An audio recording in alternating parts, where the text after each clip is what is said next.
கர்த்தருக்குள் பிரியமானவர்களே, June 17 Elon G white அம்மையார் அவர்களுடைய மாரநாதா புத்தகம், பக்கம் 335. இன்றைய தியானத்திற்காக தெரிந்து கொள்ளப்பட்ட தலைப்பானது, தேவனுடைய மக்களே அழிவுகளுக்கு காரணம் என்று குற்றம் சாட்டப்படல். வசனம் வெளிப்படுத்துதல் 12வது அதிகாரம் 12வது வசனம். ஆகையால் பரலோகங்களே, அவைகளில் வாசமாயிருக்கிறவர்களே களி கூறுங்கள், பூமியிலும் சமுத்திரத்திலும் குடியிருக்கிறவர்களே ஐயோ. பிசாசானவன் தனக்கு கொஞ்சம் காலம் மாத்திரம் உண்டென்று அறிந்து மிகுந்த கோபம் கொண்டு உங்களிடத்தில் இறங்கினபடியால் உங்களுக்கு ஆபத்து வரும் என்று சொல்ல கேட்டேன். அனைத்து மனிதர்களும் தேவனை விட்டு தூரம் தூரமாக விலகி செல்கின்றனர்.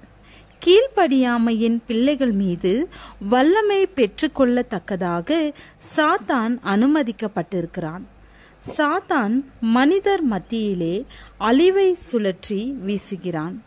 சமுத்திரத்திலும் தரையிலும் பேரிடர்கள் சம்பவித்து கொண்டிருக்கின்றன. நெருப்பாலும் வெள்ளத்தாலும் சொத்துக்களும் உயிர்களும் சேதமடைகின்றன. சாத்தான் தான் நிலைநிறுத்தியுள்ள விக்கிரகத்திற்கு தலைவணங்க மறுக்கிறவர்கள் மீது இந்த குற்றச்சாட்டை கொண்டு வர தீர்மானிக்கிறான். இந்த இக்கட்டிற்கு காரணம் 7ஆம் நாள் வருகை சபையினரே என்று அவனது பிரதிநிதிகள் சுட்டிக்காட்டுகிறார்கள். இந்த மக்கள் சட்டத்தை மதிக்காமல் எதிர்த்து நிற்கின்றார்கள். ஞாயிற்றுக்கிழமையின் தெய்வீக தன்மையை அவமதித்து போட்டார்கள். இவர்கள் இந்த ஞாயிறு ஆசரிப்பு சட்டத்திற்கு கீழ்ப்படியும்படி கட்டாயப்படுத்தப்படுவார்களானால் இத்தகைய பயங்கரமான தண்டனைகள் வருவது நின்று போகும் என்று கூறுவார்கள். பேரிடர்கள் ஏற்படும் மிகவும் பயங்கரமான எதிர்பாராத அழிவுகள் ஏற்படும். இந்த அழிவுகள் ஒன்றன் பின் ஒன்றாக வரும். தேவன் கொடுத்த எச்சரிப்புகளுக்கு செவி சாய்ப்பார்களானால், சபைகள் மனம் திரும்புமானால், மீண்டும் தங்களது வைராக்கியமான நிலைக்கு திரும்புவார்களானால், மற்ற பட்டணங்கள் குறிப்பிட்ட காலத்திற்கு அழியாமல் காக்கப்படும். ஆனால் வஞ்சிக்கப்பட்ட மனிதர் தொடர்ந்து தேவனுடைய பிரமாணத்தை அசட்டை பண்ணி பொய்யான காரியங்களை மக்களுக்கு முன் வைப்பார்களானால், அவர்களது உணர்வுகள் விழிப்படையத்தக்கதாக பேரிடர்களை அனுபவிக்கத்தக்கதாக ஆண்டவர் அனுமதிக்கிறார். தண்டனைகள் அந்த மக்களுடைய துன்மார்க்கத்திற்கு தக்கபடியாகவும் அவர்களுக்கு இதுவரை எவ்வளவு சத்திய வெளிச்சம் கிடைத்திருக்கிறது என்பதற்கு தக்கதாகவும் கொடுக்கப்படும்.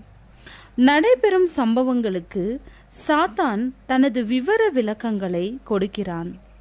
அவனுடன் இருப்பதால் சனிக்கிழமையை ஆசரிப்பவர்கள் ஞாயிற்றுக்கிழமை ஆசரிப்பை மீறியதால் தான் நாட்டில் இடுக்கண்கள் உண்டாயிருக்கின்றன என்று நினைக்கிறார்கள்.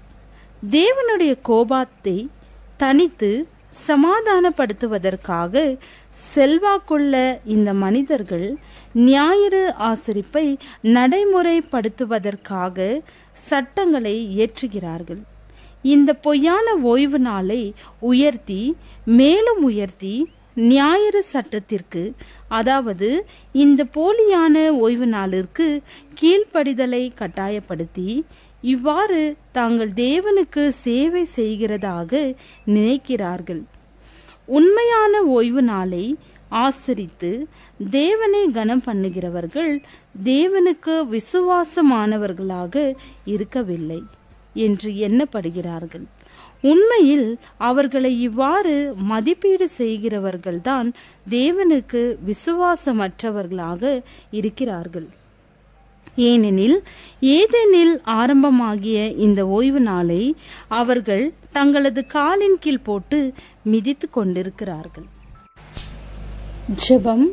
வார்த்தையிலும் செயலிலும் எண்ணத்திலும் உம்மை பிரதிபலிக்க எங்களை வழி நடத்தும். ஆமேன்.